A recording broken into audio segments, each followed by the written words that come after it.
श्रोतागण, भाइयों और बहनों, मातृशक्ति को नमन। चैनल 24+ न्यूज़ के खास विशेष मनमोहक सद्गुणों की खान, सद शिक्षा देने वाला, हमें अच्छा इंसान बनाने वाला, एक अच्छी वसुधा बनाने वाला, एक अच्छा समाज बनाने वाला, एक अच्छा संसार बनाने वाला पुनरुत्थान कार्यक्रम में आप सभी का हार्दिक स्वागत है, अभिनंदन है, सत्कार है। पुनरुत्थान कार्यक्रम पॉजिटिव थिंकिंग की ओर जाता है और इसका मुख्य उद्देश्य है जगत कल्याण करना। सर्वे भवन्तु सुखिनः, सर्वे भवन्तु निरामया। पुनरुत्थान कार्यक्रम में हम प्रतिदिन नए नए विषयों के साथ में प्रवेश करते हैं। तो आज का विषय सत्संग के जुड़ा हुआ बड़ा विशाल विषय है।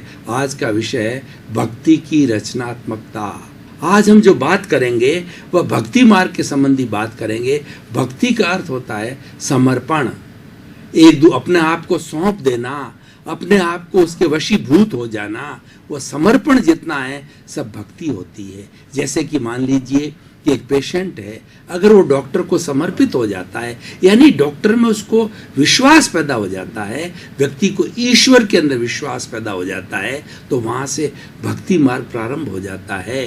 भक्ति मार्गी वाला व्यक्ति वह ईश्वर को समर्पित होकर के प्रार्थना करता है कि जो मेरे पुण्य है, पाप है, सब आपके हैं, मुझे तो आपके दिशा निर्देशन के अंदर कार्य करना है, मुझे आपको समर्पित होकर के कार्य करना है, मुझे ऐसा कोई कार्य नहीं करना है जिससे कि आपको कोई भी कष्ट हो और आपकी दिशा निर्देश के विरुद्ध जाकर के कार्य नहीं करना है। भगवान श्री कृष्ण ने गीता के अंदर 3 तरह के मार्ग बताए गए हैं।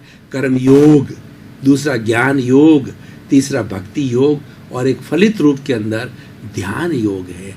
तो भक्ति योग है, ये पूरा समर्पण का मार्ग है। भगवान श्री कृष्ण ने गीता में कहा है कि हे मनुष्य, हे आत्मा, हे प्राणी, हे जीव, तेरे पुण्य पाप जितने भी है सब मेरे चरणों के अंदर समर्पित कर दो। एक बच्चा माँ के पास में कैसे समर्पित हो जाता है, तुम एक भोले की बच्चे की तरह मेरे को समर्पित हो जाओ और तुम निष्काम कर्म करो। तुम्हें निष्क्रिय भी नहीं होना है। भक्ति मार्ग का अर्थ ये नहीं है कि तुम निष्क्रिय हो जाओ, तुम्हें पूरा सक्रिय रहना है, लेकिन सक्रिय रह करके फल की इच्छा किए बिना, क्योंकि तुम्हारा सारा समर्पण मेरे को हो चुका है। मैं तुम्हें त्राण दूंगा, मैं तुम्हें शरण दूंगा, मैं तुम्हें मोक्ष दूंगा और मैं तुम्हें मुक्ति दूंगा। इस तरीके से समर्पण किया जाता है और भक्त है वो भगवान को समर्पित हो जाता है और एक दिन जो है इस समर्पण के सहारे भक्त जो है स्वयं भगवान बन जाता है।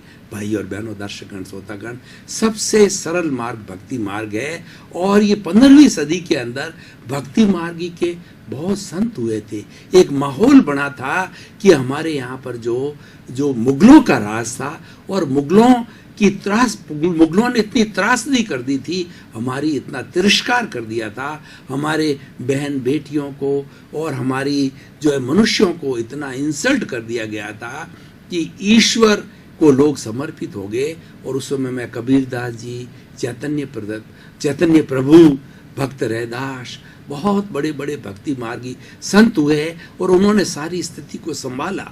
उन्होंने उस निराशा के कुआसे से जो जनता को उबारा और उन्होंने कहा कि कभी न कभी इनका जो पाप है उसका घड़ा फूटेगा। तुम ईश्वर के अंदर विश्वास रखो, तुम भक्ति में विश्वास रखो। तो उस माहौल के कारण जो है वास्तव के अंदर समय सुधरा और वो मुगल वंश का नाश हुआ। उसी तरीके से हमारी सोसाइटी के अंदर, हमारे इस सृष्टि के अंदर, इस चराचर जगत के अंदर जब कभी भी असामाजिक तत्व, जब सभी बुराइयां, सब कुरीतियां ज़्यादा बढ़ जाती है और जब त्रासदी चालू हो जाती है, तो भक्ति मार्ग एक अच्छा एनवायरनमेंट बनाता है।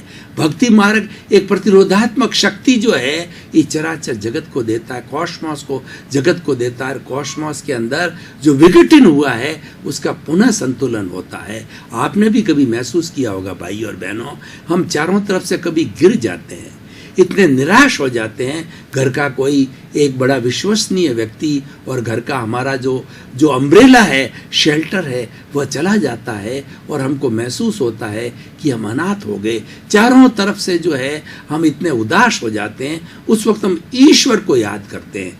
कहा भी गया है कि सुख में सुमिरन सब करे, और दुख में करे न कोय, जो सुख में सुमिरन करे तो दुख काहे का होए।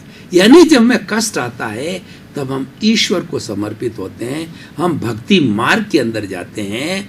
लेकिन अगर व्यक्ति को जब सुख हो, उस स्थिति में भी व्यक्ति ईश्वर को याद रखे, भक्ति मार्ग को समर्पित रहे, तो उसको किसी तरह का कष्ट नहीं होता है, क्योंकि ईश्वर स्वयं उसकी रक्षा करता है। कहा भी गया है कि God help those who help themselves. जो ईश्वर को समर्पित हो जाता है, जो ईश्वर में विश्वास रखता है, जो स्वयं में विश्वास रखता है, जो सेल्फ कॉन्फिडेंस के अंदर विश्वास रखता है, तो ईश्वर उसकी मदद करते हैं। क्योंकि सेल्फ कॉन्फिडेंस दूसरे शब्दों के अंदर ईश्वर ही है, वो हमारा अस्तित्व है। ईश्वर कोई बाहर का तत्व नहीं है, भीतर विराजमान शुद्ध आत्मा भगवान वो ईश्वर का रूप है। और वो 84 लाख जीवा योनि के अंदर जो जीवित प्राणी हैं और उसके अंदर जो विराजमान है, वह शुद्ध आत्मा भगवान स्वयं ईश्वर है। और वो रिलेटिव रूप से वो शरीर धारण किए हुए चींटी का है, हाथी का है, बैल का है, मनुष्य का है, अलग अलग मनुष्य है, छोटा मनुष्य है, बड़ा मनुष्य है, महापुरुष है, गरीब इंसान है। लेकिन वो ये जो रिलेटिवनेस है, ये उसके कर्मों के बोझ के कारण है। उसने जन्म जन्मांतर के अंदर जैसे बीज बोए हैं, उसी के फल के रूप के अंदर ये रिलेटिव शरीर है, उन कर्मों को भुगतने लिए मिलता है। लेकिन भीतर विराजमान वह भगवान है, शुद्ध आत्मा है, स्वामी ईश्वर है। तो हम भक्ति मार्ग की बात कर रहे थे। भक्ति मार्ग को अगर व्यवहार पक्ष में भी देखें तो बिल्कुल ये सटीक उतरता है कि विश्व का सबसे मैं अन्याय करने लग जाऊंगा, शोषण करने लग जाऊंगा और कई गलत कार्य करने लग जाऊंगा। लेकिन अगर भीतर विराजमान शुद्ध आत्मा भगवान के अंदर मेरा समर्पण है, तो प्रज्ञा मुझे हर वक्त कसोटती रहेगी। इस अहंकार, शरीर के अहंकार के ऊपर जो है वो हमेशा वार करती रहेगी, क्योंकि वो सुप्रीम है। ये अहंकार उससे पराजित हो जाता है और प्रज्ञा जागृत होने पर अहंकार उसको पराजित नहीं कर सकता है, तो हमेशा कंट्रोल्ड रहेगा। क्योंकि जब तक शरीर है तो ये डिस्चार्ज अहंकार रहेगा ही। और इसी कारण से जो है प्रतिष्ठित आत्मा बोली जाती है, बाहर होते हैं कार्य। तो भाई और बहनों, दर्शकगण, श्रोतागण, मैं आज इस सिनेरियो के, इस एपिसोड के माध्यम से पूरे 7 अरब की जनसंख्या से ये करबद्ध निवेदन करना चाहता हूँ कि आप भक्ति मार्ग को अपनाओ, भक्ति की रचनात्मकता के अंदर विशेष जोर दो और 24 घंटे में से कुछ समय जो है अपने लिए निकालो। भक्ति मार्ग दूसरे के लिए नहीं है, भक्ति मार्ग अपने लिए है। आप भीतरी जगत के अंदर चले जाओ, भीतरी जगत के अंदर आपका ईश्वर विराजमान है और आपका ये रिलेटिव शरीर है। दोनों आपस में बातचीत करो। जिस तरीके से भाई और बहनों, दर्शकगण, श्रोतागण, मैं आपसे बातचीत कर रहा हूँ, मैं आपको उद्बोधन दे रहा हूँ, मैं आपको प्रवचन कर रहा हूँ, तो आप अपने आप से बातचीत करो। जब हम अपने आप से बातचीत करना प्रारंभ करते हैं तो ईश्वर का जो है वो झरना फूट पड़ता है और ईश्वर हमें शक्ति देता रहता है और इस शरीर को इतना कंचन बना देता है कि उसके अंदर कोई अशुद्धि नहीं रहती है। वह कभी भी घमंड नहीं कर सकता, वो कभी भी अहंकार नहीं कर सकता, वो कभी किसी का दोष नहीं निकालेगा। सबसे बड़ी भक्ति मार्गी व्यक्ति का टेस्ट करना है तो कोई भी कार्य होगा तो वो कहेगा कि ये मेरा दोष है, इस कारण हुआ। और वास्तव में इस चराचर जगत का जो नियम है कि जगत नियंता व्यवस्थित शक्ति है और मनुष्य जो है उसका एक संजोग है, उसका निमित्त है, वो कर्ता नहीं, उसकी कर्ता की योग्यता नहीं है। तो जो कुछ भी मेरे साथ में घटित होता है उसके लिए I am the solely responsible. In any time I have shown such seed which is giving today effect as a fruit। जो आज मुझे फल मिल रहा है वो मेरे द्वारा बोया हुआ बीज है, वो फलित होकर के आज फल के रूप में आ रहा है।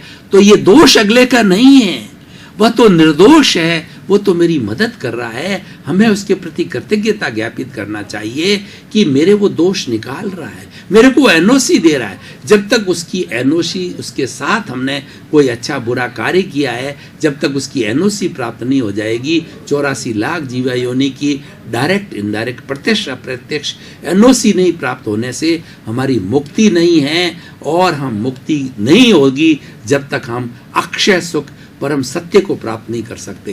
दर्शकगण, श्रोतागण, भाई और बहनों, बहुत ही सत्संग का सुंदर विषय है, और ये इतना पॉजिटिव विषय है कि ये हमारी नेगेटिविटी को सबको समाप्त कर देता है। ये एक ऐसा अमृत है कि पूरे शरीर के रोम रोम में, एक एक कोशिका तक जाकर के, कोशिका के अंदर कहीं पर भी नेगेटिविटी है, कहीं पर संशय है, उसको समाप्त कर देता है। और व्यक्ति जब संशय से समाप्त हो जाता है तो विश्वास से भर जाता है, और विश्वास से भरा हुआ व्यक्ति जो है वो एकदम ईश्वर को समर्पित होता हो जाता है, भक्ति मार्ग को समर्पित हो जाता है, और वो कभी भी अन्याय, बुराई और आजकल जितनी हमारी कुरीतियाँ जो समाज में चल रही है, उन सबको समाप्त करने का जो समाधान नजर आता है वो पब्लिक अवेयरनेस करनी है। हम सभी इंसान हैं, हम सभी बदल सकते हैं, हर क्षण हर वस्तु बदलती रहती है। तो हमें एक एनवायरनमेंट पर, मूल क्या बात है कि आज समाज में हमारे ऐसे तत्व हो गए हैं कि वो नेगेटिव विचार प्रदूषण बढ़ते रहते हैं, बुरे विचार छोड़ते हैं। तो बुरे विचार छोड़ने से सारे हमारे पर्यावरण में, चराचर जगत में, कॉस्मोस से जो है हमें नेगेटिव एनर्जी मिलनी चालू हो गई है। हमें क्या करना है, इसके अंदर प्रतिरोधात्मक शक्ति को हमें एक इंजेक्शन देना है। हमें नेगेटिविटी की जगह पॉजिटिविटी को इंजेक्शन देना है। हमें दुख में से सुख निकालना है। आज हम दुख में हैं क्योंकि चारों तरफ समाज के अंदर दुख का वातावरण है। उस सुख के वातावरण को बनाने के लिए हमें बड़े सुख को खड़ा करना है, हमें ईश्वर को खड़ा करना है। हमें ये लोगों को बताना है कि जो कुछ भी हम बुरे कार्य कर रहे हैं उसका परिणाम घातक होगा। वो पाप का घड़ा हमारा भरता जा रहा है, जब हम फूटेगा तो हमारी दुर्गति होगी, हम नरक को जाएंगे। और हम इस्लाम की भाषा में बात करूं तो हम जन्नत को जाएंगे। इस्लाम क्या कहता है, वो रूह को गाड़ देते हैं, और वो रूह को गाड़ करके वो मानते, वो जलाते नहीं है, वो मानते हैं इस मुर्दे के अंदर रूह अभी पड़ी है। जब कयामत आएगी, जब एकदम रिवॉल्यूशन होगा, उस वक्त अल्लाह सब इन लाशों को के अंदर रूह है, सबको खड़ा करेगी। जैसे हमारे यमराज होते हैं, तो अल्लाह के जो कहना चाहिए न्यायाधीश होते हैं, एक एक रूह को बुलाएंगे, तूने अच्छा कार्य किया है, बुरा कार्य किया है, अच्छा कार्य किया है तुम जन्नत में जाओ, बुरा कार्य किया है तुम जन्नत में जाओ। तो भाई और बहनों, ऐसा एनवायरनमेंट हमें पैदा करना है। ये एनवायरनमेंट हमारे भारतीय धर्म दर्शनों के अंदर ऑलरेडी आया हुआ है, लेकिन हम भूलते जा रहे हैं।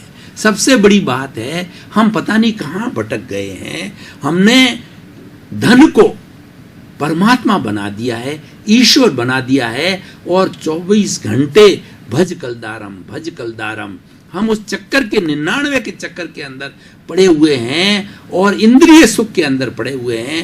हम धन प्राप्ति करने के लिए कितने से कितना भी नीचा कार्य कर सकते हैं, कितने से कितने हम गिर सकते हैं।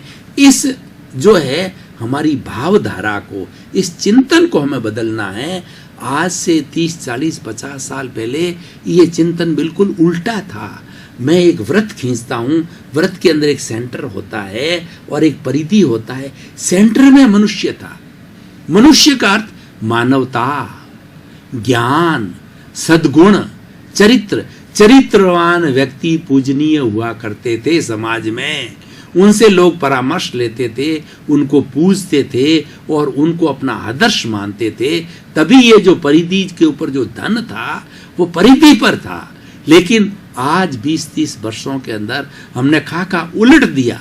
इंसान ने अपने व्यामोह के कारण, अपने जो है एक बुरी विचारधारा के कारण, एक नेगेटिव थॉट्स के कारण इंसान को परिधि पे पटक दिया और धन को सेंटर में ले आए। तो अब वो चारों तरफ धन ही धन नजर आता है। आज सोसाइटी ने ऐसे गलत पैरामीटर बना दिए हैं कि येन केन प्रकारेण दूषित साधनों से जो धन संग्रह करता है वो धन वाला बड़ा धनवान ही ये सोसाइटी का बड़ा व्यक्ति है। ये हमारी जो विचारधारा है इसको हमें बदलना। और राजनीतिज्ञों ने क्या किया? राजनीतिज्ञों ने हमारे जो भगवान राम के वशिष्ठ गुरु हुआ करते थे, हर एक के अपने अपने गुरु थे, तो उन गुरुओं का स्थान जो जब न्यायालय लगता था, जब जनता की सुनवाई होती थी, जनता गुहार करती थी, जनता अपने दुख दर्द राजा के सामने राम राज्य के अंदर रखती थी, तो वशिष्ठ जी का जो निर्णय होता था फाइनल होता था। भगवान राम का जो है सिंहासन नीचे था, वशिष्ठ मुनि का ऊंचा था। और ये सारी जो कोर्ट को प्रारंभ करने से लोगों की सुनवाई करने के पूर्व जो है वो वशिष्ठ मुनि से आशीर्वाद लेकर के फिर जो है सिंहासन पर बैठते थे और वह वैसा ही न्याय करते थे। और आखिर जो निर्णय होता था वह अगर कोई भी बात होता वशिष्ठ मुनि का मान्य होता था, क्योंकि वह सुप्रीम कोर्ट था और वो कभी गलत निर्णय नहीं दे सकता है, क्योंकि वो तो परार्थी हैं, वो परमार्थी जो है हमारे जो है वो गुणी व्यक्ति हैं। तो भाई और बहनों, दर्शकगण, श्रोतागण, आज का एपिसोड इतना सुंदर एपिसोड है कि इसकी खूब वकालत की जानी चाहिए। उससे क्या होगा? हमारे समाज में परिवर्तन आएगा और फिर से जो हमारे मूल्य गिर गए हैं, चाहे सांस्कृतिक मूल्य हैं, राजनीतिक मूल्य हैं, पारिवारिक मूल्य हैं हमारे, या हमारे आर्थिक मूल्य हैं, सब की जो गिरावट है पुनः ठीक होगी। और पुनः भारत जो है वह एक धर्म गुरु देश था, उस देश की भूमिका के अंदर आज पुनः आएगा। और विश्व आज भी मान रहा है, विश्व को आज भी विश्वास है कि यूएनओ के अंदर कोई भी पंचशील जैसा सिद्धांत आज भी कोई देगा तो वो भारत देगा, निशस्त्रीकरण करेगा तो वो भारत देगा। क्यों? उनको आशा है, क्योंकि उनको हमारे पर विश्वास है और हमारी परंपराएं इतनी सुदृढ़ है। हम भक्ति मार्गी हैं, हम ईश्वर में विश्वास करने वाले हैं, हम अध्यात्म में विश्वास करने वाले हैं, हम जो है वो हर एक के साथ में अच्छा बर्ताव करने वाले जो इंसान हैं, हम मानवतावादी इंसान हैं, लोग हैं और मानव धर्म में विश्वास करने वाले हैं। तो इस तरीके से हमारा एक संतुलन बन सकता है। सृष्टि में जो बिखराव हो रहा है, सृष्टि में जो वैचारिक प्रदूषण फैला हुआ है, इस वैचारिक प्रदूषण को समाप्त करने का सबसे सुंदर विषय जो है और सबसे सुंदर उपाय है, ये हमारे इस भक्ति मार्ग का है, आज के विषय का है। इसका खूब हमें अध्ययन करना चाहिए और इसकी खूब चर्चा की जानी चाहिए और भावात्मक विकास करना चाहिए। मैं शिक्षा जगत की बात करूं तो शिक्षा जगत के अंदर सबसे बड़ी गिरावट क्या आई है कि हमारा भावनात्मक जो कोशेंट है ना वो बिल्कुल समाप्त हो गया है। हम जो है आईक्यू की बहुत बात करते हैं हम, और ईक्यू की बात बिल्कुल नहीं करते। इमोशनल कोशेंट जो है हमारा बिल्कुल शून्य हो गया है। खाली आईक्यू क्या करेगा? आईक्यू एक अच्छा कहना चाहिए कि होशियार जज बना सकता है, होशियार डॉक्टर बना सकता है, होशियार वकील बना सकता है, होशियार इंजीनियर बना सकता है। लेकिन होशियारी का अर्थ क्या? होशियारी का अर्थ है वो इंजीनियर, वो डॉक्टर, वो जज है, किसी को कष्ट हो वैसा कार्य नहीं करे वह, तब वो अच्छा इंसान होगा। और वह जज की, इंजीनियर की कुर्सी के ऊपर, वकील की कुर्सी पर जब बैठेगा तो एक अच्छे समाज का निर्माण करेगा। अच्छे समाज की निर्माण करने में समानता का व्यवहार होना चाहिए, अच्छे गुणों का व्यवहार होना चाहिए। और जो व्यक्ति उच्च पदों पर बैठे हैं उनका चरित्र बहुत ऊंचा होना चाहिए। वो अपने प्रति पक्षपात नहीं करके वो जन समूह सबका गिनना चाहिए, यानी वो सत्य को स्थान देने चाहिए। Honesty is the best policy के फॉलोअर्स होने चाहिए, ड्यूटी के जागरूक रहना चाहिए, पक्षपात नहीं करने चाहिए, असमानता नहीं करनी चाहिए। ऐसे लोग जो हैं तभी आएंगे जब हम हमारा इमोशनल कोशेंट है उसकी हम शिक्षा देंगे। ये शिक्षा प्रारंभ से ही प्राइमरी एजुकेशन के ऊपर, सेकेंडरी के अंदर और यूनिवर्सिटी लेवल के ऊपर ये दी जानी चाहिए। तो भाई और बहनों, दर्शकगण, श्रोतागण, आज का विषय एक वैश्विक विषय है और इस वैश्विक विषय से हम वैश्विक समस्याओं का सॉल्यूशन निकाल सकते हैं। आज का जो मूल जो समय है, ग्लोबलाइजेशन, प्राइवेटाइजेशन और लिबरलाइजेशन का समय है। तो इस समय के अंदर हमने बहुत कुछ प्राप्त किया है इंटरनेट के माध्यम से और हमारी दूरियां समाप्त हो गई है, हम बहुत नज़दीक आ गए हैं। लेकिन नज़दीक आने से क्या होगा, हमारे अंदर भाईचारा होना चाहिए, हमारे अंदर प्रमोद भावना होनी चाहिए, हमारे में प्रेम की भावना होनी चाहिए। और ये कब होगा, अहंकार शून्यता। दर्शकगण, श्रोतागण, भाई और बहनों, आपका बहुत बहुत धन्यवाद, आपके प्रति साधुवाद कि आप पुनरुत्थान कार्यक्रम को बड़ी दिलचस्पी के साथ देख रहे हो। इसीलिए पुनरुत्थान कार्यक्रम आज टॉक ऑफ द टाइम बना हुआ है। हमारा पुनरुत्थान कार्यक्रम का उद्देश्य जगत कल्याण करने का है। सर्वे भवन्तु सुखिनः, सर्वे भवन्तु निरामया। जगत के सब जीवों को सुख मिले, शांति मिले, मोक्ष मिले, आनंद मिले। इसी क्रम में आपका जीवन आनंदमय, प्रेममय, भक्तिमय और सुखी हो। आपके प्रति मंगल भावना।